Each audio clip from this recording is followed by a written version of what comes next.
नमस्कार साथियों। अभी अभी न्यूज़ आई है कि ईरान इजराइल के युद्ध में सफ़ेद फास्फोरस बम का इस्तेमाल हुआ है। आज हम चर्चा करेंगे सफ़ेद फास्फोरस बम के ऊपर। सफ़ेद फास्फोरस बम यानी वाइट फास्फोरस बम एक अत्यधिक ज्वलनशील हथियार है जो हवा के संपर्क में आते ही भयानक आग और घना धुआं पैदा करता है। यह त्वचा, मांस और हड्डियों को जला सकता है। इससे बचने के लिए तुरंत गीले कपड़े या मलबे से शरीर को ढकें। त्वचा पर पानी डालते रहें और प्रभावित हिस्सों को फास्फोरस के कणों को हटाएं।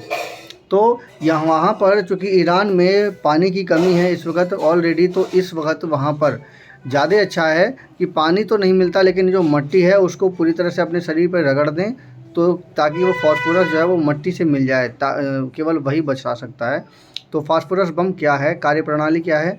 यह एक आग लगाने वाला हथियार है जो 1300 डिग्री सेल्सियस से अधिक तापमान पर जलता है और तब तक नहीं बुझता जब तक ऑक्सीजन खत्म ना हो जाए या फास्फोरस पूरी तरह से ख़त्म ना हो जाए। तो इसके दो ही उपाय हैं, या तो ऑक्सीजन ख़त्म हो जाए, दूसरा फास्फोरस पूरी तरह से ख़त्म ना हो जाए। तो एक ऑक्सीजन तो हर जगह रहेगी एटमॉस्फेयर में, तो वो तो ख़त्म होनी नहीं है। उसका सलूशन है कि ऑक्सीजन को रोक दिया जाए, तो केवल तभी वो आग बुझ सकती है। दूसरा है फास्फोरस पूरी तरह से ख़त्म हो जाए। तो उसको ख़त्म करने का तरीका है कि जैसे ही फास्फोरस आएगा उसके ऊपर मिट्टी डाल दिया जाए, ताकि वो उस पर ऑक्सीजन अपने आप बंद हो जाएगा उस फास्फोरस पे, या किसी ऐसी चीज़ का धुएं में ऐसा चीज़ का छिड़काव कर दिया जाए ताकि वो मिट्टी में मिल जाए।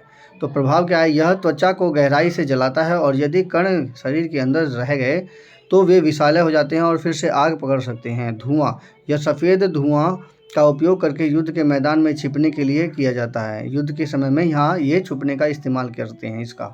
सफ़ेद फास्फोरस से बचने का उपाय क्या है? त्वचा की सुरक्षा, यदि बम के कण शरीर पर गिरे तो तुरंत उन पर भारी मात्रा में पानी डालें या गीले कपड़े या मिट्टी से ढकें।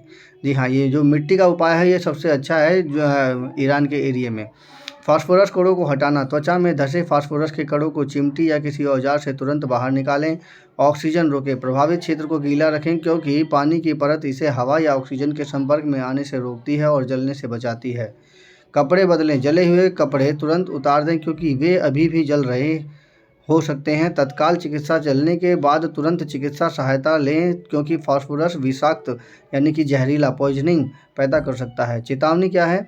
सामान्य अग्निशामक यानी फायर एक्सटिंग्विशर या केवल पानी डालना पर्याप्त नहीं हो सकता क्योंकि पानी सूखने पर फास्फोरस फिर से जल सकता है। इसलिए कणों को हटाना ही एकमात्र स्थायी उपाय है।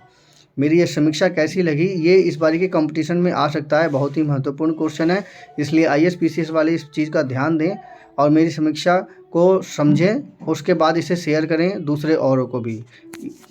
कृपया मेरे चैनल को सब्सक्राइब कीजिए, शेयर कीजिए। धन्यवाद।